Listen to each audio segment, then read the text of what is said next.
আসসালামু আলাইকুম everyone, welcome back to my another new blog. সবাই কেমন আছেন? অনেক দিন পর আজকে ব্লগ শেয়ার করছি। ভয়েস শুনে বুঝতেই পারছেন কেমন আছি। লাস্ট কিছুদিন যাবৎ আমি আরিশ অনেক বেশি অসুস্থ। মানে আমাদের অসুস্থতাটা হচ্ছে জ্বর আর ঠান্ডা, কাশি। মানে এত বাজেভাবে আমি আর আরিশ অসুস্থ হয়ে গেছি, যার কারণে আমি এতদিন কোনো ব্লগ শেয়ার করতে পারি নাই, ইভেন কোনো ভিডিও করি নাই। আজকে যে ভিডিওটা দিয়ে আমি শুরু করলাম, এটা ছিল কিছুদিন আগের ভিডিও, যখন আমি সুস্থ ছিলাম। অসুস্থতায় গলার অবস্থা খুবই বাজে হয়ে গেছে, তো আমার ভয়েস টিউনটা স্কিপ করবেন প্লিজ। খুবই বাজে শোনা যাচ্ছে, কিছু করার নাই। অনেক দিন ভিডিও দিচ্ছি না, ভাবলাম আজকে একটু বেটার ফিল করছি, আজকে একটু ভিডিও শেয়ার করি আপনাদের সাথে। তো সেদিন হচ্ছে বিকেলবেলা হাজব্যান্ড হঠাৎ করেই বলল যে একটু শপিং মলে যাবে, তো আমরা চলে আসছি টোকিও স্কোয়ারে গোল্ড শপে। তো সে আজকে আমার জন্য গোল্ড কিনবে। তো আমার ইউটিউবে শর্টস দেখে অনেকেই জেনেছেন 17ই জানুয়ারি আমাদের ম্যারেজ অ্যানিভার্সারি ছিল। এবারে অ্যানিভার্সারিটা খুবই বাজেভাবেই কেটেছে, যেহেতু অনেক বেশি অসুস্থ ছিলাম, কোনো রকম সেলিব্রেশন করি নাই, কিছুই করি নাই। তো সেই উপলক্ষে আর কি একটু গোল্ড কেনাকাটা করা। আর আমার হচ্ছে যে চেইনটা আগে ছিল, আপনারা দেখেছিলেন, ব্লগে শেয়ার করেছিলাম, যখন আমি চেইনটা কিনেছিলাম আজ থেকে মোটামুটি 4 বছর আগে, আরিশ তখন পেটে ছিল। তো ওই চেইনটা হচ্ছে আমার লকটা ছিঁড়ে গেছে একটু। এই চেইনগুলার বেশিরভাগ গোলটাই কিন্তু থাকে নিচের দিকে, যে লকেটের পোর্শনের দিকটাতে হচ্ছে বেশিরভাগ গোলটাই থাকে, যার কারণে চেইনটা একটু পাতলা হয়। তো আমার চেইনের যে লকটা ছিঁড়ে গেছে, ওইটা ঠিক করার জন্য কয়েক মাস আগে আরিশের বাবা জুয়েলারি শপে নিয়ে আসছিল। তো ওনারা বলছে যে এটা ঠিক করার থেকে বেটার হয় যে চেঞ্জ করে আরেকটা নতুন নিয়ে নিলে, কারণ এই চেইনগুলো তো পাতলা হয়, যার কারণে হচ্ছে এটা এভাবে ঠিক না করলেই ভালো হয় আর কি। তো পরে আমরা চিন্তা করলাম তাহলে এক্সচেঞ্জ করবো আর কি, নতুন আরেকটা নিব। এইটা গোল্ড শপে দিয়ে তারপর যদি কিছু আরও টাকা লাগে তারপর হচ্ছে নিয়ে একটু ভারী করে আরেকটা নতুন চেইন নিব। আমার ওই চেইনটা আমার অনেক পছন্দের ছিল, তাই তাই আমি এবারও সিমিলার ডিজাইনের মধ্যেই দেখছিলাম। এই চেইনটা বেশ পছন্দ হয়েছে, বাট এটার প্রাইস অনেক বেশি পড়ে যায়, প্রায় 1.5 লাখ টাকার মতো। তো অনেক দেখে শুনে ফাইনালি একটা পছন্দ করলাম, কারণ পছন্দ হয়ে গেলেই তো হয় না, নিতে পারার মতো একটা ব্যাপার থাকে। আর গোল্ডের ভরি তো এখন অনেক বেশি, সবাই জানেন। আমরা যেদিন কিনতে গিয়েছিলাম ওই দিন পর্যন্ত প্রাইস ছিল, এক ভরি প্রাইস হচ্ছে 2,26,000 ছিল আর কি সেদিন। ডে বাই ডে তো বাড়তেছে, আবার কখনো কমে যায়, তবে খুব বেশি কমে না। তো ফাইনালি আমি এই ডিজাইনটা পছন্দ করেছি। ভেবেছিলাম যে একটু ওয়েট বেশি নিব, কিন্তু সেটা পসিবল হয় নাই, খুব বেশি ওয়েট নিতে পারি নাই। এই তো আমাদের গোল্ড কেনা হয়ে গেছে, তো আমাদেরকে কফি দিল, এখন হচ্ছে সে পেমেন্ট করতেছে। 8 আনা ওজনের একটা চেইনের প্রাইসই পড়ে যায় 1 লাখ প্লাস, 1,20,30 এরকম প্রাইস চলে আসে, বা একটু কম বেশি হলে আর কি 8 আনা থেকে। তো আমি আসলে আগের যেই আমার ওজনটা ছিল এটা থেকে একটু বাড়িয়ে নিয়েছি আর কি, খুব বেশি ওয়েটের নিতে পারি নাই, কারণ এত বেশি প্রাইস গোল্ডের সামনের দিকে হচ্ছে গোল্ড কেনার সামর্থ্য আর থাকবে না। যে অবস্থা দেখতেছি, দিনে দিনে গোল্ডের প্রাইস আকাশ ছোঁয়া হয়ে যাচ্ছে। তো আমি কোন চেইনটা নিলাম বাসায় গিয়ে আপনাদের সাথে শেয়ার করব। আর আজকে যে চেইনটা আমার আগের চেইনটা দিয়ে তো এটা নিলাম, তারপর আমাদের কিছু টাকা দিতে হয়েছে এখানে। তো আগের চেইনটা আমি নিয়েছিলাম তখন 32,000 টাকা দিয়ে, যখন আমি চেইনটা নিয়েছিলাম আজ থেকে 4 বছর আগে, তখন এটার প্রাইস ছিল 32,000। আর সেই চেইন আজকে এখানে নিয়ে আসার পর এটার প্রাইস হয়ে গেছে 72,000। তো কোথায় 32 আর কোথায় 72? আর আমি আজকে যেই চেইনটা কিনেছি সেটার প্রাইস পড়েছে 92,000। সো সেক্ষেত্রে আমাদের হচ্ছে দিতে হয়েছে টাকা আরও 20,000 টাকা আর কি লেগেছে। তো দেখেন কি অবস্থা, কোথা থেকে কোথায় চলে আসছে প্রাইস। আর আমরা যখন ছোট ছিলাম তখন তো আরও অনেক কম ছিল গোল্ডের ভরি। তো যাই হোক, কি আর করার। তো প্রাইসটা অনেকেই জিজ্ঞেস করবেন যে আমার আজকে যে চেনটা কেনা হলো এটার প্রাইস কত পড়েছে। তো এটা হচ্ছে 92,000 টাকা পড়েছে আর কি। 8 আনা থেকে একটু কম আছে, পুরোপুরি 8 আনা না, তারপরেও লাখ টাকার কাছাকাছি। তো গোল্ড কেনার ক্ষেত্রে অনেক বুঝে শুনে কিনতে হয়, যাচাই বাছাই করে কিনতে হয়। আমরা আজকে প্রায় 3-4টা শপে হচ্ছে যাচাই বাছাই করেছি। দেখা যায় ওজনেও হেরফের হয়, প্রাইসও হেরফের হয়। তাই খুব ভেবেচিন্তে কিনতে হয়। আর আমার হাজব্যান্ড গোল্ড কেনার ক্ষেত্রে মাশাআল্লাহ অনেক পারদর্শী, অনেক বুঝে। কিছু ব্যাপার থাকে, দোকানদার সেই ব্যাপারগুলো হাইড করে, তো এই জিনিসগুলো আসলে বুঝে শুনে কিনতে হয়। আগেও দেখেছি সে একদম মানে পারফেক্টভাবে কিনতে পারে আর কি জিনিসটা, মানে ঠকে যাওয়ার সম্ভাবনা একদমই থাকে না যদি মানে গোল্ড সম্পর্কে ভালো জানাশোনা থাকে। একদম ইচ অ্যান্ড এভরিথিং হচ্ছে হিসাবটা ঠিকঠাক মতো করতে পারলে আর কি। তো যাই হোক, আলহামদুলিল্লাহ আমার এবারের চেনটাও আমি নিজে পছন্দ করেই কিনেছি, আর আমার কাছে অনেক ভালো লেগেছে। কিছুটা আগের ডিজাইনের সিমিলার, বাট একটু ভিন্নতা আছে আর কি। দেন গোল্ড কেনা হয়ে গেলে আমরা চলে আসছি আর্টিসানে। এখান থেকে আরিশের জন্য একটা ড্রেস নিব, পাশাপাশি আমিও দেখছিলাম। আর তারপর হচ্ছে ওখান থেকে বের হয়ে এখন আমরা চলে আসলাম পিঠা খেতে, একদম রাস্তার পাশে। এখানে চিতই পিঠা বানানো হচ্ছে, আর সাথে এতগুলা ভর্তা, অনেক টাইপের ভর্তা আছে এখানে, পাশাপাশি ভাপা পিঠাও বানাচ্ছে। আর ওনারা এত ফাস্ট পিঠা বানায় যে দেখেন, দিতে দিতেই হয়ে যায়, খুব দ্রুত বানাচ্ছিল। তো এখন হচ্ছে আমরা এখান থেকে পিঠা খাবো।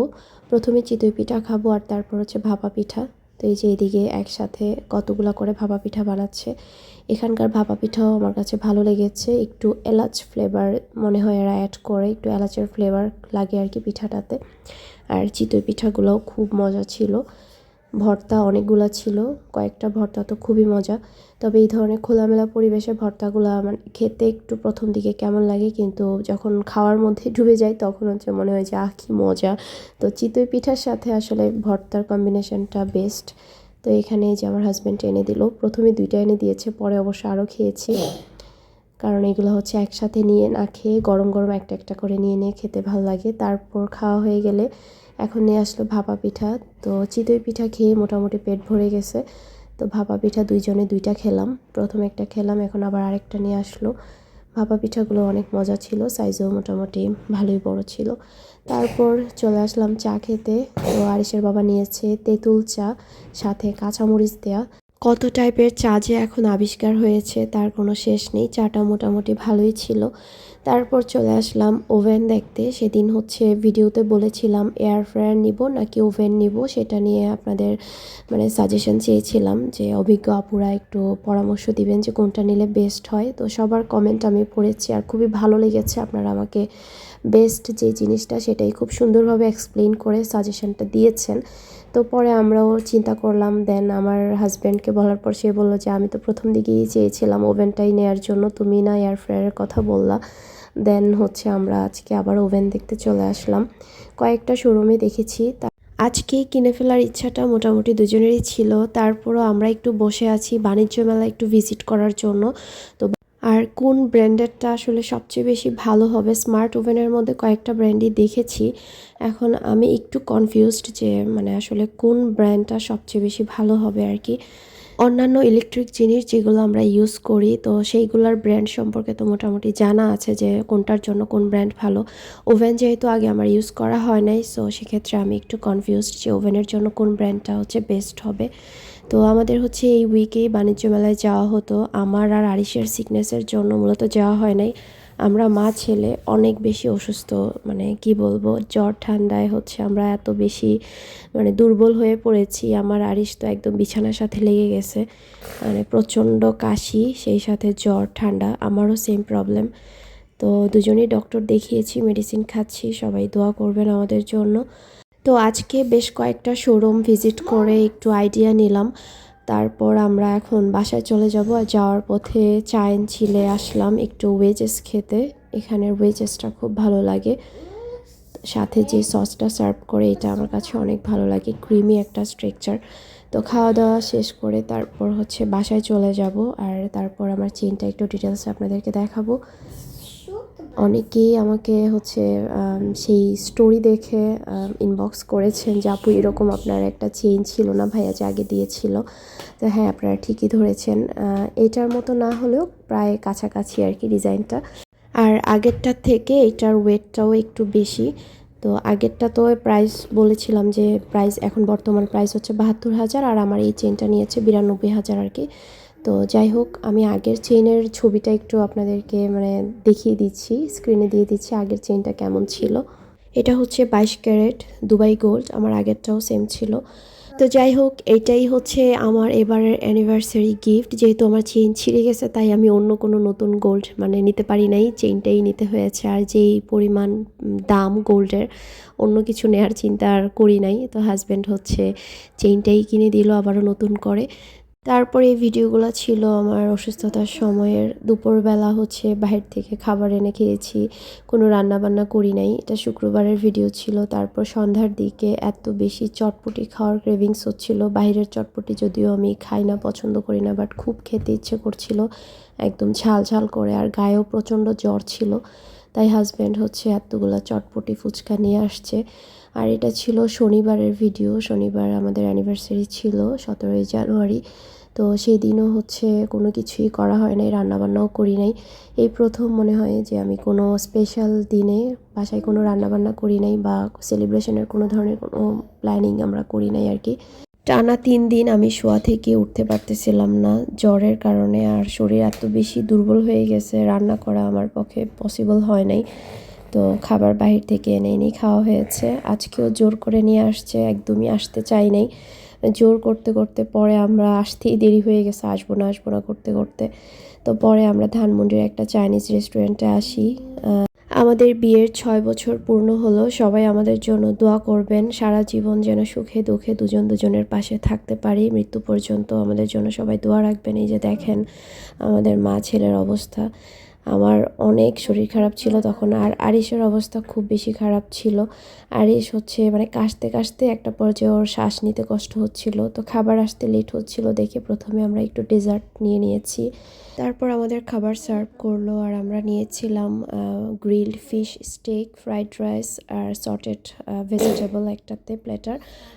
আরেকটা প্ল্যাটারে নিয়েছি মঙ্গোলিয়ান বিফ, তারপর থাই স্পাইসি ফ্রাইড রাইস আর থাই ফ্রাইড চিকেন। তো এই ছিল খাবার আসার পর 2 চামচ দুইজন খাওয়ার পর হঠাৎ করে আরিশের এত অবস্থা খারাপ হয়ে গেছে, কাশতে কাশতে সে আর শ্বাস নিতে পারছিল না, খুব কষ্ট হচ্ছিল, এরকম একটা অবস্থা। তো খাবার আর কমপ্লিট করি নাই, বাকিটুকু পার্সেল নিয়ে চলে যাই সরাসরি হচ্ছে হসপিটালে। ওকে ডক্টর দেখিয়ে নেবুলাইজ করিয়ে দেন, বাসায় চলে যাই। ও চেয়েছিল হচ্ছে কেক ফুল এখান থেকে বের হয়ে কিনবে, তো ওই সিচুয়েশন আর ছিল না, আর আমিও না করেছি, কোনো দরকার নেই, আমার শরীর প্রচণ্ড খারাপ লাগছিল। ওকে আলমানার হসপিটালে ডক্টর দেখিয়ে দেন আমরা এই যে লাস ফার্মা থেকে এখন মেডিসিন নিয়ে বাসায় চলে যাব। আর আরিশ যখন অসুস্থ থাকে ওর বাবা ওকে নতুন নতুন খেলনা কিনে দেয়, তো এখান থেকে ওকে একটা ট্রেন কিনে দিল। ওকে দেখে হচ্ছে এখন একটু বেটার লাগছিল নেবুলাইজ করার পর। তো এই যে বাসায় চলে আসি, আর এতগুলা মেডিসিন আবারও দেয়। আর আগেও কিন্তু ডক্টর দেখানো হয়েছে, কোনো কাজ করতেছিল না মেডিসিনে, তাই আমরা হচ্ছে আবারও আগের ডাক্তারটাই দেখাই। যে পরিমাণ কাশি নর্মাল ওষুধে যাবে না, তাই অ্যান্টিবায়োটিক দিয়ে দিয়েছে। আমিও অ্যান্টিবায়োটিক নিচ্ছি, সবাই দোয়া করবেন আমাদের জন্য। আসসালামু আলাইকুম বন্ধুরা, সবাই আমার জন্য দোয়া করবে। আল্লাহ হাফেজ।